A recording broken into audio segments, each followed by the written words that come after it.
Welcome to Celebrity Investing, your go-to source for insights, tips, and updates on navigating the exciting landscape of personal and global finance. Please like, share, and subscribe for more exclusive content.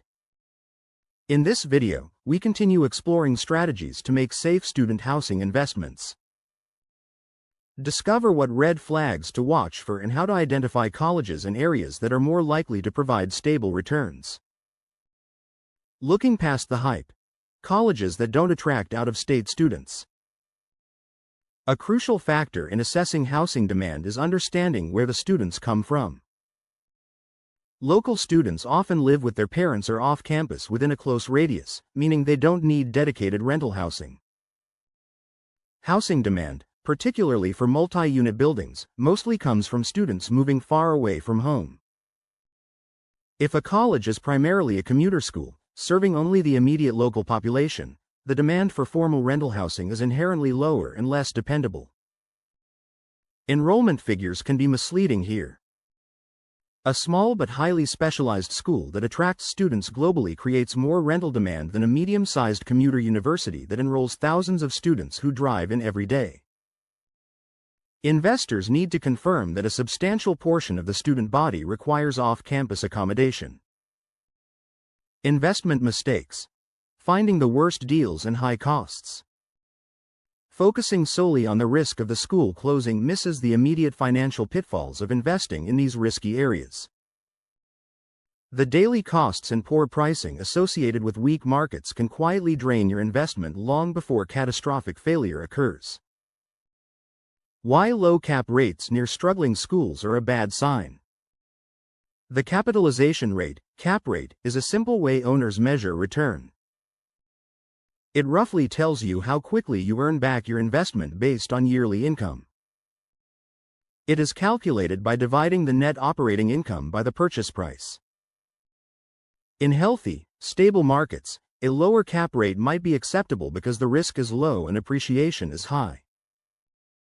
However, if a property near a college with questionable stability is selling for a price that yields a low cap rate, say under 5%, the deal is fundamentally flawed.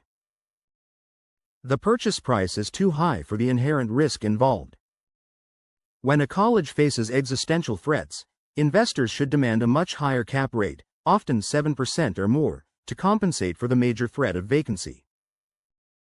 When deals don't meet this standard, you must walk away, regardless of how attractive the house looks.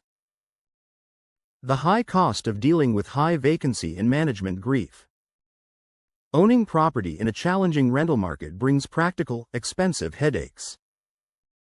Marketing costs rise significantly when a soft market requires more advertising and incentives, like first month free, just to attract limited tenants. Maintenance also becomes more costly.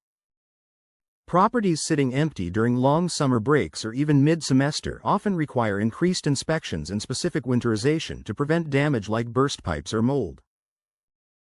Another major issue. Reliable local property management firms may be scarce or unwilling to take on properties in high turnover, competitive student markets around struggling schools. They prefer to manage easier units near high-demand campuses. You may find yourself forced to hire an expensive, less specialized manager or handle the intense headache of marketing and tenant placement yourself. These hidden costs erode your marginal profit, even if the unit is eventually rented.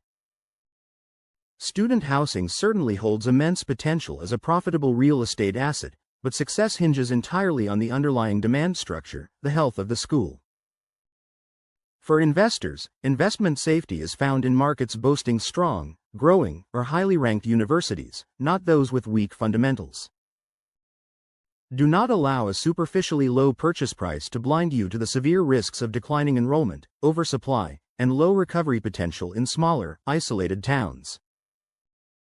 Before you even drive out to look at a property, make certain the college's financial health is solid. Ignoring this crucial first step is often the most expensive mistake an investor can make. Stay tuned and continue to watch our videos to gain valuable insights into the world of finance. Subscribe, like, and share to continue your journey to financial success.